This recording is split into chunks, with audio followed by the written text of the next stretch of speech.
হরে কৃষ্ণ।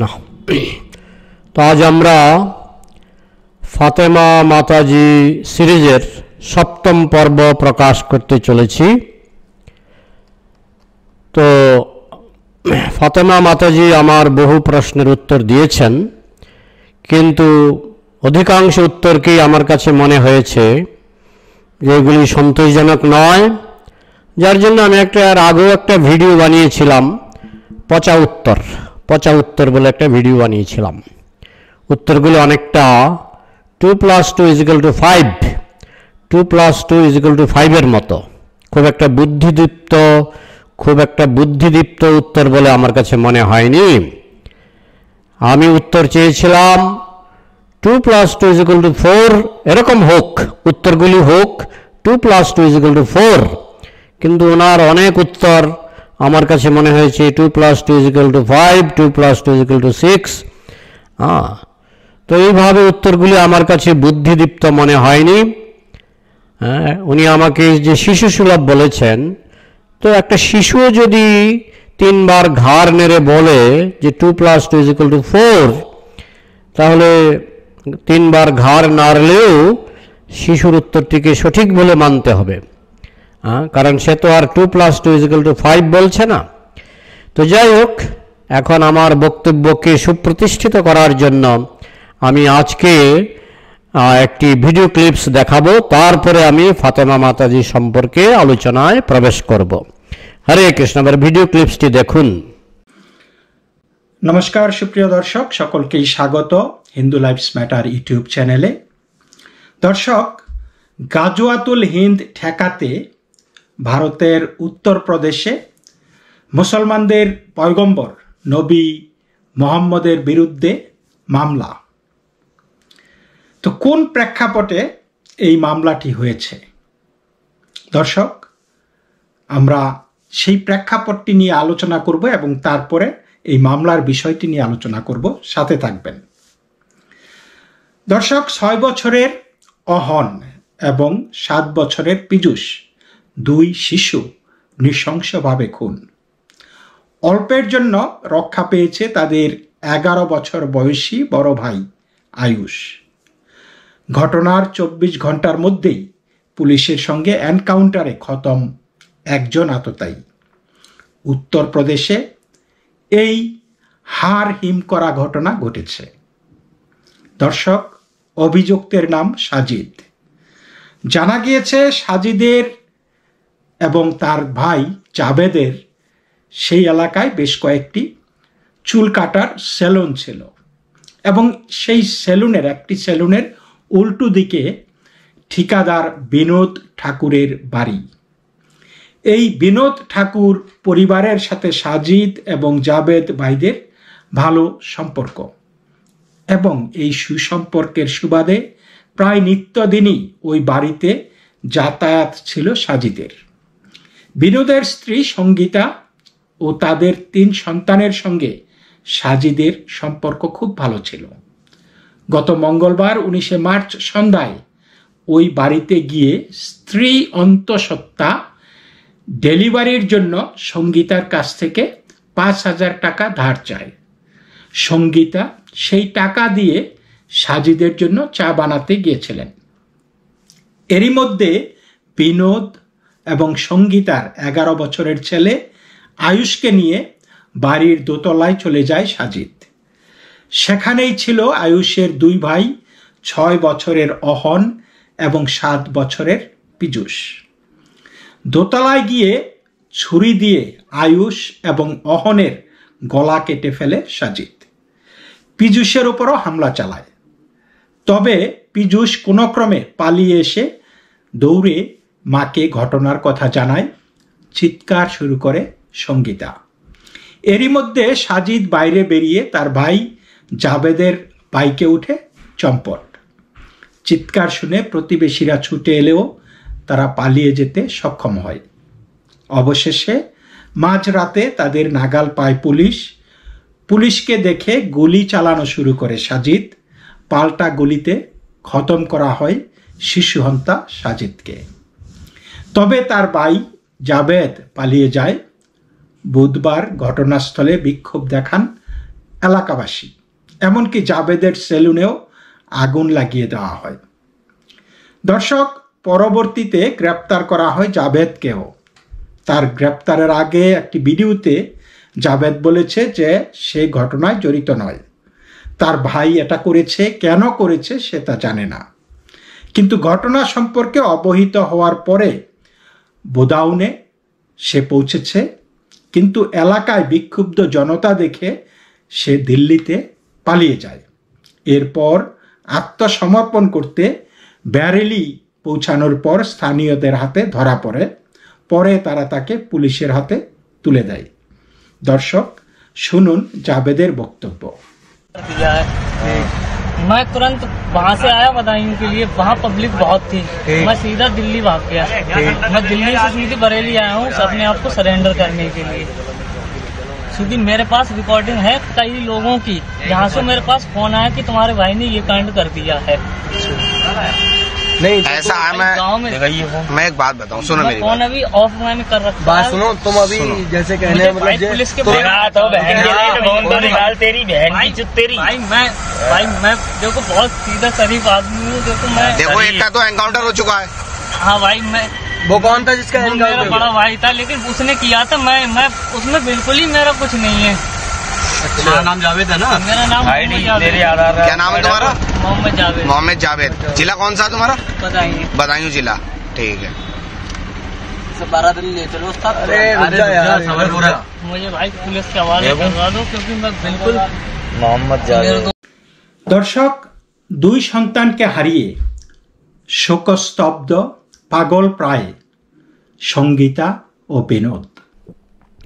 তা আমি এখনো বলছি ফাতেমা মাতাজি ধর্মান্ধ, কারণ আপনার কথায় এখনো আমি যুক্তি খুঁজে পাচ্ছি না। আপনি উত্তর দিয়েছেন, আমি বলবো না আপনি উত্তর দেননি, উত্তর দিয়েছেন কিন্তু পচা উত্তর। আমি আবার যুক্তিগুলি দেখাচ্ছি। আপনি বলেছেন সূরা নাহলের 3 নং আয়াতে আল্লাহ বলেছেন তিনি পশু সৃষ্টি করেছেন তোমাদের জন্য পোশাক, খাদ্য এবং অন্যান্য নানাবিধ উপকারিতাও।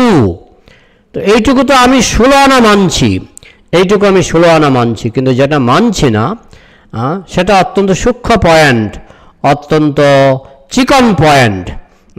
এবার আসি আমার সূক্ষ্ম এবং চিকন প্রশ্ন নিয়ে। কৃষ্ণ বা যে কেউ যখন পশুকে কষ্ট দেন, আমরা বলি এই পশুগুলি পূর্বজন্মে পাপ করেছিল।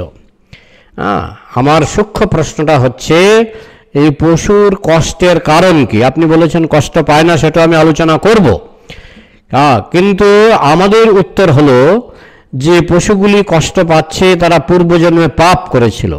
আর আপনাদের উত্তর হলো যে তাদের কোনো পূর্বজন্ম নাই, পূর্বজন্মের পাপও নাই, এরা নিষ্পাপ এবং নির্দোষ।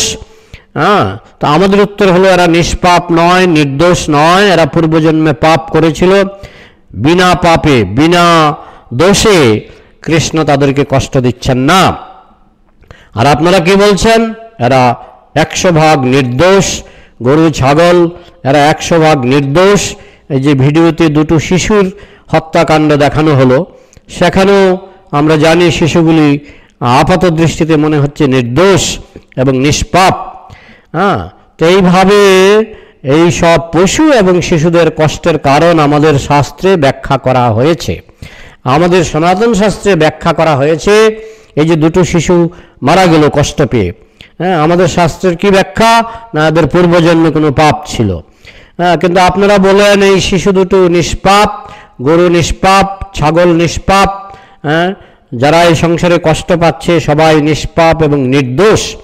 তো এই ব্যাখ্যাটা আপনি যে বলছেন যে প্রাণী থেকে মানুষ উপকার পায়, কিন্তু এটাও ঠিক, একই সঙ্গে ভগবান তাদের শাস্তিও দিচ্ছেন, কারণ তারা পূর্বজন্মে পাপ করেছিলেন। কিন্তু আপনি বলছেন না, মানুষের উপকারের জন্য এই সমস্ত প্রাণীদেরকে সৃষ্টি করা হয়েছে, তাদের কোনো পাপ ছিল না। আমরা বলবো এই সমস্ত প্রাণীদের সৃষ্টি করা হয়েছে মানুষের উপকারের জন্য, পাশাপাশি এদের পাপও ছিল, এদের পাপও ছিল। কিন্তু আপনারা বলছেন নিষ্পাপ। তাহলে নিষ্পাপ হলে কেন কষ্ট পাবে? এই ব্যাখ্যা আমি গ্যারান্টি দিয়ে বলছি, এই ব্যাখ্যা আপনাদের কাছে নেই। হ্যাঁ, কেউ যদি নিষ্পাপ হয় আল্লাহ কেন তাকে কষ্ট দেবেন? বলে মানুষের উপকারের জন্য। আরে মানুষের উপকার, মানুষ যখন লবণ খায় তখনও তো মানুষের উপকার হয়, মানুষ যখন জল খায় তখনও তো মানুষের উপকার হয়। কিন্তু মানুষ যখন জল খায় সেখানে তো আর একটা শিশুকে হত্যা করার মতো নিষ্ঠুরতা সেখানে হয় না, হ্যাঁ, বা একটা গরুকে হত্যা করার মতো নিষ্ঠুরতা সেখানে হয় না। যদিও ফাতেমা মাতাজি বলছেন যে নিষ্ঠুরতা হয় না, আমি আজকে প্রমাণ করেই ছাড়ব যে নিষ্ঠুরতা হয়। আপনি কৃষ্ণের নিষ্ঠুরতা নিয়ে বলছেন যে কৃষ্ণ, আমরা দেখেছি কৃষ্ণ রামচন্দ্র তিনি মাঝে মধ্যে নিষ্ঠুরতা প্রকাশ করেছেন। যদিও কৃষ্ণ তিনি অত্যন্ত পশুপ্রেমী, তিনি তাকে বলা হয় গো ব্রাহ্মণ হিতায়চ, তিনি গাভীদের গরুদের খুব ভালোবাসেন। শুধু গরু নয়, কৃষ্ণ সমস্ত পশুদেরই ভালোবাসেন। তবে রামচন্দ্র আমরা দেখেছি তিনি বালিকে বধ করেছিলেন, তার কারণ ছিল বালির পাপ। বালি তার ভাইয়ের বউকে বিয়ে করেছিল জোর করে। বালি তার ছোট ভাইয়ের বউ, ছোট ভাইয়ের যে স্ত্রী সুগ্রীবের স্ত্রীকে তিনি জোর করে বিয়ে করেছিলেন। তো সেই পাপের জন্য রামচন্দ্র বালিকে বধ করেছিলেন। আমাদের উত্তর হলো বিনা পাপে কৃষ্ণ কাউকে হত্যা করেন না। কিন্তু আপনাদের উত্তর হলো নিষ্পাপ শিশু কষ্ট পাবে, নিষ্পাপ গরু কষ্ট পাবে। এখন বারবারই ফাতেমা মাতাজি বলছেন মানুষের উপকার হয়। আরে মানুষের উপকার তো জল খেয়েও হয়, তা বলে কি জল কষ্ট পায় নাকি? মানুষের উপকার তো লবণ খেয়েও হয়। ভগবান ইচ্ছা করলে, আল্লাহ ইচ্ছা করলে সব খাবারকে কষ্টশূন্য করতে পারতেন। না, তিনি পারেন না, কষ্টশূন্য করতে পারেন না। তিনি কষ্টশূন্য খাবার বানাতেই পারবেন না, তার সেই ক্ষমতা নাই। এখানেই ফাতেমা মাতাজির বুদ্ধির অভাব। তার উত্তরগুলি যে বুদ্ধিদীপ্ত নয় সেটা এখানেই প্রমাণ হচ্ছে যে তিনি মনে করছেন যে আল্লাহ ইচ্ছা করলেও নিষ্ঠুরতা ছাড়া খাবার তৈরি করতে পারবেন না। তিনি জল তৈরি করেছেন, সেখানে নিষ্ঠুরতা কোথায়? তিনি যে বিভিন্ন রকমের লবণ তৈরি করেছেন সেগুলির মধ্যে তো আমরা নিষ্ঠুরতা দেখি না। যদি বলেন না সেখানেও নিষ্ঠুরতা আছে, তাহলে আল্লাহ অক্ষম, নিষ্ঠুরতাবিহীন খাদ্য তৈরি করতে আল্লাহ অক্ষম। তা আপনি যদি বলেন কৃষ্ণ অক্ষম, আমরা বলবো আমাদের তো একটা ব্যাখ্যা আছে যে আমরা যেগুলি যে সমস্ত প্রাণীকে খাচ্ছি সেই প্রাণীগুলি পূর্বজন্মে পাপ করেছিল, না হলে তো তারা ভগবানের সঙ্গে গোলকেই থাকতো, তারা তো এখানে কষ্ট করতে জেলখানার ভিতরে আসতো না। তারা যেহেতু জেলখানার ভিতরে এসেছে তাই বুঝতে হবে তাদের পূর্বে পাপ ছিল। আপনারা বলেন পূর্বে পাপ ছিল না, বিনা পাপে কষ্ট পাচ্ছে। মানুষের উপকার হচ্ছে, সেটা হলো দ্বিতীয় পয়েন্ট। প্রথম পয়েন্ট হচ্ছে যেটা সূক্ষ্ম পয়েন্ট, যেটা ফাতেমা মাতাজির বুদ্ধিতে ধরতে পারছে না, সেটা হচ্ছে যে বিনা পাপে কৃষ্ণ কষ্ট দেন না। কৃষ্ণ যদি কাউকে হত্যাও করেন, রামচন্দ্র যদি কাউকে হত্যাও করেন, বুঝতে হবে সেই প্রাণীর, যেমন রামচন্দ্র বালিকে হত্যা করেছিলেন কারণ বালির পাপ ছিল। আর আপনাদের উত্তর হলো যে আল্লাহ হত্যা করেন বিনা পাপে। এই যে দুটো শিশু যে ভিডিওতে দেখানো হলো, দুটো শিশুকে হত্যা করা হয়েছে, আপনারা বলবেন শিশু নিষ্পাপ, তাহলে আল্লাহ কেন এটা বন্ধ করতে পারেননি? আপনারা বলবেন খুনির দোষ। আরে খুনির দোষের শাস্তি খুনি পাবে, শিশুর কি দোষ? যে দুটো শিশুকে, নাবালক শিশুকে হত্যা করা হলো, তাদের কি দোষ? তো ফাতেমা মাতাজি বুদ্ধিদীপ্ত নন। বুদ্ধিদীপ্ত হলে আমার টু দা পয়েন্ট উত্তর তিনি দিতে পারতেন। তিনি যেভাবে পচা উত্তর দিচ্ছেন, এতে আমি 100% কনভিন্সড যে ফাতেমা মাতাজি বুদ্ধিদীপ্ত নন, তার উত্তরগুলি পচা উত্তর। তিনি কেবল বলছেন আমি উত্তর দিয়েছি। আরে পচা উত্তর দিলে আপনি 1000 বছর উত্তর দিলেও তো আমি মানব না, কারণ আপনার উত্তরগুলি পচা, বুদ্ধিদীপ্ত উত্তর নয়। আমাদের উত্তর হচ্ছে ঠিক আছে, জীব কষ্ট পাচ্ছে, জেলখানায় সবাই কষ্ট পাচ্ছে, তার কারণ হচ্ছে প্রতিটি প্রাণী পূর্বজন্মে পাপ ছিল, না হলে তারা গোলক ছেড়ে জেলখানায় আসবে কেন? জেলখানায় এসেছে মানে তাদের পাপ বাসনা ছিল এবং তাদের পাপও ছিল। আমরা 84 লক্ষ জন্মান্তর স্বীকার করি। এখন জন্মান্তর স্বীকার না করলে আপনাকে কিন্তু বলতেই হবে যে আল্লাহ নিষ্পাপ প্রাণীকে কষ্ট দিচ্ছেন। এই যে দুটো শিশু মারা গেল, যে ভিডিও ফুটেজ আমি দেখালাম, তাতে কিন্তু ওই নিষ্পাপ শিশু কষ্ট পাচ্ছে। আপনি বলবেন যে যারা খুনি তারা শাস্তি পাবে জাহান্নামে। আরে খুনির কথা ছেড়ে দিন, যাদেরকে খুন করা হলো, আমার চিকন প্রশ্ন, সূক্ষ্ম প্রশ্ন সেই দুটো শিশুকে নিয়ে, যে সেই দুটো শিশুর তো পাপ ছিল না, তাহলে কেন তাকে কষ্ট পেতে হলো? আপনি বলবেন কষ্ট পায়নি, ছুরি দিয়ে পুচিয়ে পুচিয়ে গলা কেটেছে, কষ্ট পায়নি, কষ্ট পায়নি। এটা নিয়ে আমি পরে আসছি, আমি প্রমাণ করব যে কষ্ট পায়। আপনি ভগবানকে মস্তান বললেন, কৃষ্ণকে মস্তান বললেন, যে ভগবান ভক্তের কোনো ভোগ কেড়ে নিয়ে খেয়ে নিচ্ছেন। কোন ভোগটা ভগবান কেড়ে নিয়ে খেয়ে নিচ্ছেন? কোন ভোগটা? নাম বলুন যে এই ভোগটা ভগবান কেড়ে নিয়ে খেয়ে নিচ্ছেন। হ্যাঁ, বলতে পারেন যে গরুর মাংসটা। আরে গরুর মাংস তো আপনি মারোয়ারিদের কাছে যান, মারোয়ারিরা কি সুন্দর নিরামিষ আইটেম রান্না করে। হ্যাঁ, সেই নিরামিষ আইটেম তারা খেয়ে খুব তৃপ্তি পায়। হ্যাঁ, সুস্বাদু খাবার হচ্ছে এটা আপেক্ষিক ব্যাপার। মারোয়ারিদেরকে যদি আপনি একটু গো মাংস বা যে কোনো মাংস খেতে দিন, মারোয়ারিরা বেশিরভাগই তারা বমি করবে, কারণ তারা জন্ম থেকে নিরামিষ ভোজী। এবং নিরামিষের মধ্যে আমার অভিজ্ঞতায় আমি দেখেছি সবচেয়ে সুন্দর খাবার খায় মারোয়ারিরা। আমাদের ভারতবর্ষে সবচেয়ে সুন্দর খাবার খেতে দেখেছি, কারণ আমি মারোয়ারিদের বাড়িতে কয়েকবার গিয়েছি, আমি দেখেছি তারা খুব সুন্দর খাবার খায়। সবই নিরামিষ, সবই নিরামিষ। তো তাদেরকে যদি একটু মাংস খেতে দেন তারা বমি করবে। সুতরাং স্বাদ কোনটা স্বাদের খাবার, কোনটা বিস্বাদ খাবার, কোন খাবার দেখলে বমি হয় সেটা তো আপেক্ষিক। আপনি মাংস দেখলে বমি করবেন না, কিন্তু একজন মারোয়ারি মাংস দেখলেই বমি করবে, তার গন্ধ নাকে গেলেই বমি করবে। আপনি বলেছেন কি গোলাম, বান্দা আর চামচার মধ্যে আপনি বিভিন্ন শব্দ ব্যবহার করছেন, গোলাম, বান্দা, চামচা। আমরা কিন্তু কোনো পার্থক্য দেখি না। যে গোলাম সেই বান্দা সেই চামচা। আপনি ভগবানকে মস্তান বানালেন, কিন্তু টু দা পয়েন্ট বলুন তো তার কি মস্তানি। আপনি টু দা পয়েন্ট বলুন, মুখে মস্তান বললেই তো হবে না, টু দা পয়েন্ট বলতে হবে। হ্যাঁ, কৃষ্ণ কাউকে শাস্তি দেবেন না যদি তার কোনো পাপ না থাকে। পূর্বের পাপ না থাকলে কৃষ্ণ কাউকে শাস্তি দেবেন না। তো যেমন আল্লাহ আপনার জাহান্নামে পাপীদের শাস্তি দিচ্ছেন, ঠিক তেমনি পৃথিবীতে যারা শাস্তি পাচ্ছে, সে ব্যাঙই হোক, সে শিশু হোক, পৃথিবীতে যারা শাস্তি পাচ্ছে তারা পূর্বজন্মে পাপ করেছিল। আপনার যে গবেষণার রিপোর্ট আপনি বলেছেন শিশু মৃত্যুর সময় কষ্ট পায় না, গবেষণার রিপোর্ট আপনি তো বললেন যে শিশু মৃত্যুর সময় কষ্ট পায় না। আপনি বলবেন না, না শিশু না, গরু। আরে আমি তো শুধু গরুকে নিয়ে আলোচনা করছি না, আমি ছাগল নিয়ে আলোচনা করছি, ব্যাঙ নিয়ে আলোচনা করছি, শিশু নিয়ে আলোচনা করছি। আচার্য জগদীশচন্দ্র বসু প্রমাণ করেছেন এমনকি গাছও কষ্ট পায়। গাছকেও যদি কাটা হয় সে কষ্ট পায়। বলতে পারেন তাহলে সনাতন ধর্মের ভগবান কৃষ্ণ কেন গাছের কষ্টকে বারণ করছেন না? কারণ এই গাছ পূর্বজন্মে মানুষ ছিল, তখন সে পাপ করেছিল, তো গাছের জন্য সে পাপের কষ্ট পাচ্ছে।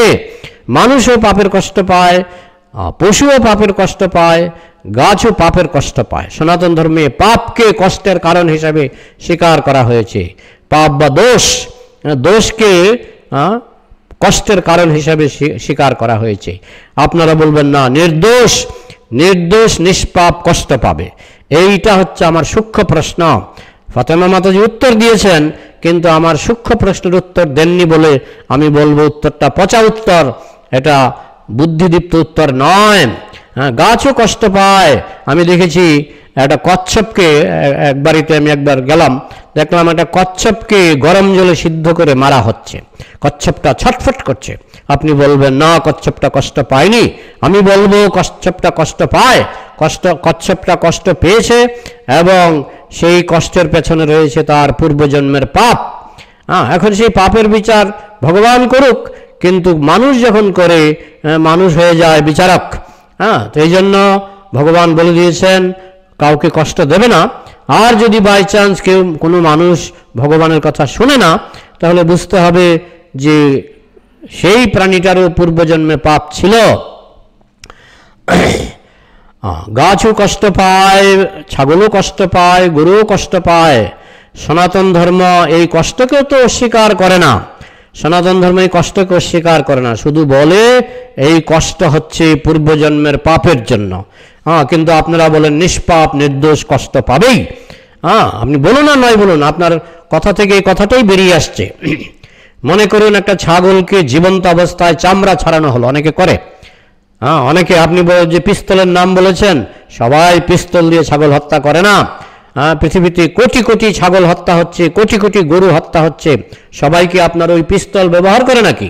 হ্যাঁ, আমি দেখেছি যে জীবন্ত জীবন্ত ছাগলের চামড়া ছাড়ানো হচ্ছে, অনেকে জীবন্ত গরুর চামড়া ছাড়ায়, বলে আল্লাহ তো বলেননি, নিষেধ করেছেন। কিন্তু যখন জীবন্ত গরুর চামড়াটাকে ছাড়ানো হয়, হ্যাঁ, তাতে কি হয় না, সে একটা আস্ত চামড়া পায়, গলা কাটা চামড়া নয়, একেবারে আস্ত চামড়াটা সে পায়। তো এখন আল্লাহ বলেননি যে জীবন্ত গরুর চামড়া ছাড়াও, কিন্তু যখন কেউ একটা জীবন্ত গরুর বা জীবন্ত ছাগলের চামড়া ছাড়ায়, তখন আল্লাহর কি সেখানে কোনো কন্ট্রোল নাই, সেখানে কোনো নিয়ন্ত্রণ নাই? আমরা বলি কৃষ্ণের নিয়ন্ত্রণ আছে। কৃষ্ণ জানে এই পশুটি পূর্বজন্মে পাপ করেছিল, তাই তার ভাগ্যে এই কষ্ট লেখা আছে।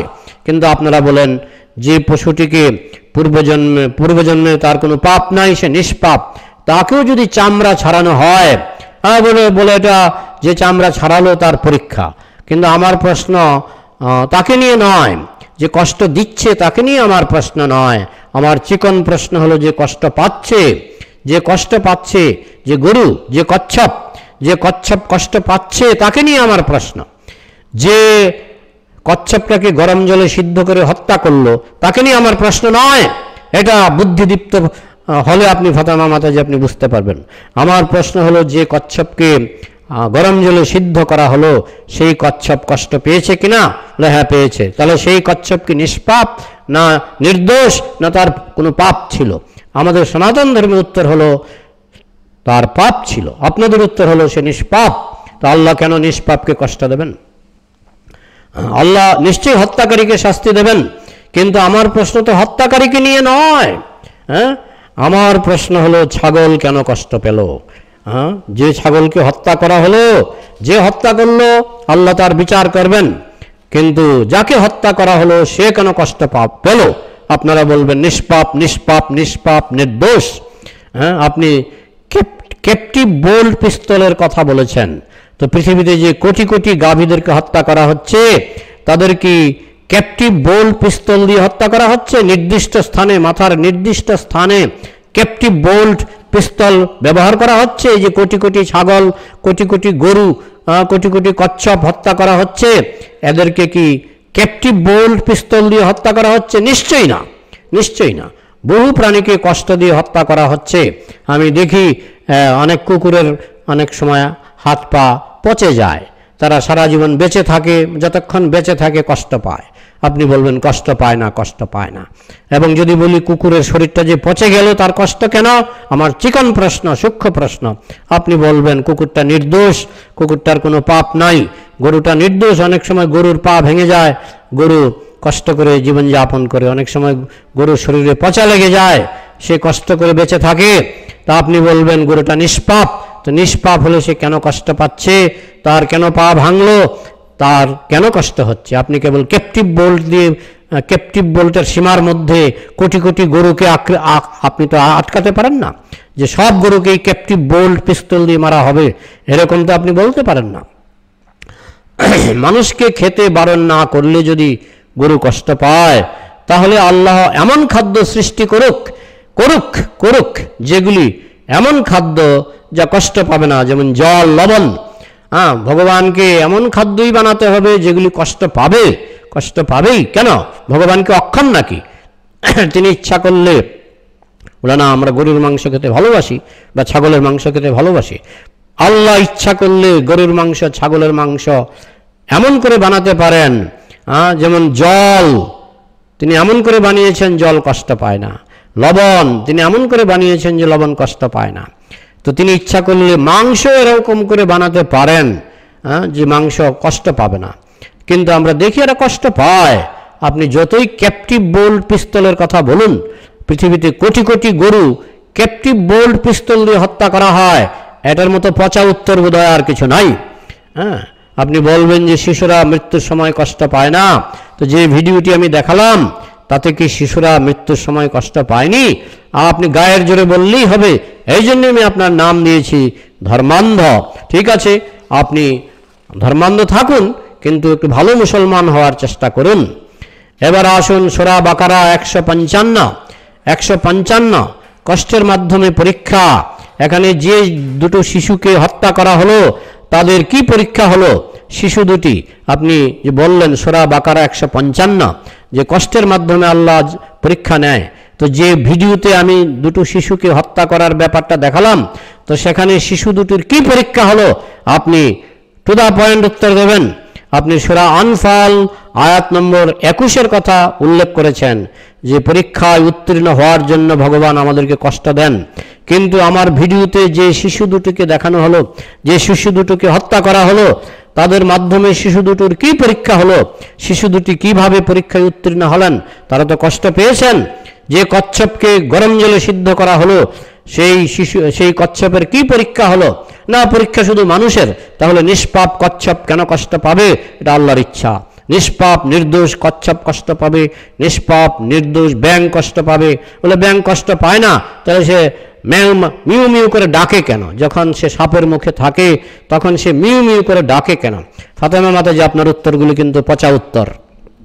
আপনি উত্তর দিচ্ছেন, আমি অস্বীকার করব না, আপনি উত্তর দিচ্ছেন, কিন্তু উত্তরগুলি পচা উত্তর, ধর্মান্ধ উত্তর। হ্যাঁ, আপনি বলছেন যে পরকালের পুরস্কার।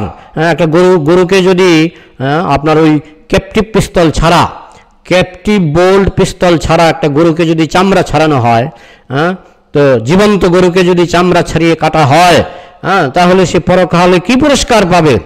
একটা ছাগলকে যদি জীবন্ত অবস্থায় চামড়া ছাড়িয়ে কাটা হয়, তাহলে সে পরকালে কি পুরস্কার পাবে? হ্যাঁ, বলে ইহকালে সুখ আছে, দুঃখ আছে। আমরা স্বীকার করি ইহজগতে সুখও আছে, দুঃখ আছে। সুখ তার পুণ্যের ফল, দুঃখ তার পাপের ফল। শিশু দুঃখ পাচ্ছে তার পাপের ফলে, ছাগল দুঃখ পাচ্ছে তার পাপের ফলে, পূর্বজন্মের পাপের ফলে। গরু দুঃখ পাচ্ছে তার পূর্বজন্মের পাপের ফলে।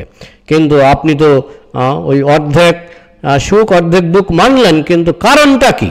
দুঃখের কারণ হচ্ছে পাপ, সুখের কারণ হচ্ছে পুণ্য, সেটা আপনি কিন্তু ব্যাখ্যা করতে পারেননি।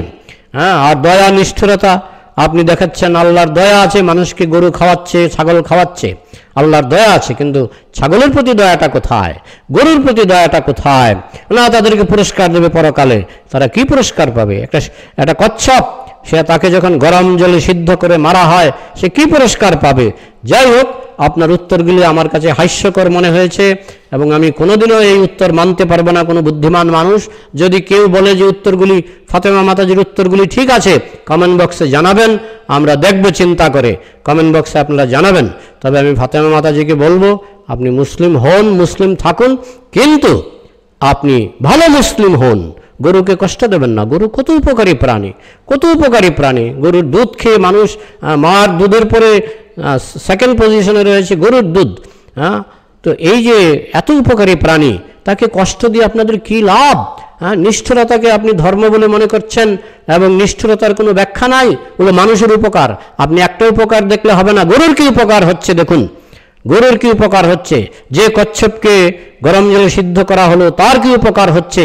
যে শিশু দুটোকে হত্যা করা হলো, যে ভিডিও আমি দেখালাম, সেই দুটো শিশু, হ্যাঁ, দুটো শিশু জান্নাতে গেছে। তাহলে গরুগুলি জান্নাতে গেছে? হ্যাঁ, যে কচ্ছপকে গরম জলে সিদ্ধ করা হয়েছে তারা জান্নাতে গেছে। এই যে ব্যাঙ সাপের কামড়ে মেউ মেউ করে কষ্ট প্রকাশ করছে, সে কি জান্নাতে গেছে? আপনার চিকন উত্তর আপনি জন্মেও দিতে পারবেন না। উত্তর দিতে গেলে আপনাকে পাপ স্বীকার করতে হবে যে এদের পূর্বজন্মে দোষ ছিল। নির্দোষকে আল্লাহ কষ্ট দেয় কেন? আল্লাহ যদি সক্ষম হয়, সর্বশক্তিমান হয়, তিনি লবণের মতো, জলের মতো অসংখ্য খাবার সৃষ্টি করতে পারেন। এমনকি যে আপনি গরুর মাংসের স্বাদ ভালোবাসেন, সেই স্বাদ অটুট রেখে আল্লাহ ইচ্ছা করলে এমন খাবার তৈরি করতে পারেন যে স্বাদও নষ্ট হবে না, কষ্টও পাবে না। বলে না, এটা কি করে সম্ভব? এটা আল্লাহ পারে না। তাহলে আল্লাহ পারে না। এই জন্য আমি বলবো, আপনি ভালো মুসলিম হন, এই সমস্ত প্রাণীদেরকে কষ্ট দেওয়া অন্তত মিনিমাইজ করুন। এই সংসারে কষ্ট পাবেই, কারণ এই সংসারটাই জেলখানা। এখানে যারা এসেছে সবাই পাপী। আপনারা সেই পাপীকে পাপী বলে মানেন না। আপনারা বলেন শিশু নিষ্পাপ, কচ্ছপ নিষ্পাপ, ছাগল নিষ্পাপ, গরু নিষ্পাপ। এইটাই আপনার পচা উত্তর। আপনি ভালো করে ভেবেচিন্তে উত্তর দিন, তারপরে আমি অষ্টম পর্বের চিন্তা করব। হরে কৃষ্ণ।